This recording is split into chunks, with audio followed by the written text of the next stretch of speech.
সম্মানিত সভাপতি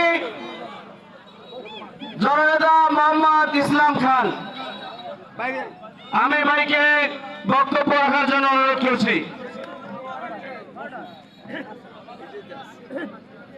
আমি